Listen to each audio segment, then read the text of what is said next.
This episode of D-News is brought to you by the all-new 2014 Toyota Highlander. There are 7 billion people on the planet, which means there's probably someone out there who looks just like you.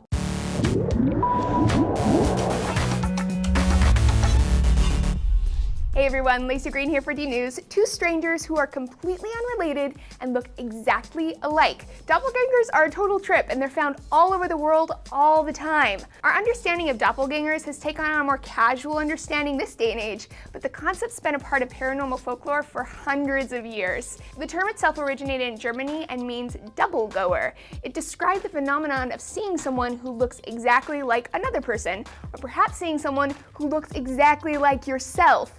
Most commonly, the visions of oneself are reported as happening in your peripheral vision. It's kind of creepy. In German folklore, it was thought that seeing a doppelganger was a bad sign, some kind of omen that predicted your near death. And strangely, Abraham Lincoln, Catherine the Great, and Queen Elizabeth I were all reported to have seen their doppelganger before their death. One night while relaxing at home, Lincoln glanced sideways into a mirror and saw another person, nearly nose to nose with himself in bed. The figure looked exactly like him, with a few exceptions. He said the figure was slightly shorter and a little paler than himself. When he examined the mirror, it went away, but as he lay back down, Doppelganger reappeared. He reported a pang of pain in his head while he was experiencing this. Of course, experiences like these have inspired hundreds of fictional offshoots in film and television.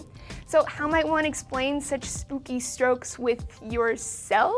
Some possible answers were accidentally stumbled upon by doctors who were doing a pre-surgery evaluation on a patient with epilepsy. They found that when they applied electrical stimulation to the patient's temporoparietal junction, the patient experienced a figure with a shadow identical to her own in her presence.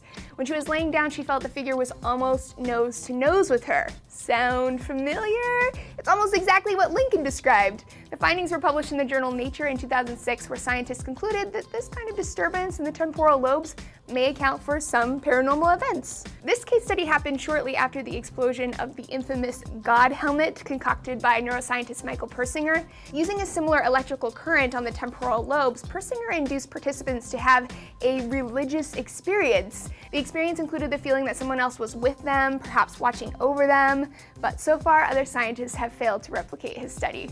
Thanks for joining me for D-News, friends. Have you ever spotted a doppelganger? Tell me your stories down below, and I'll see you next time.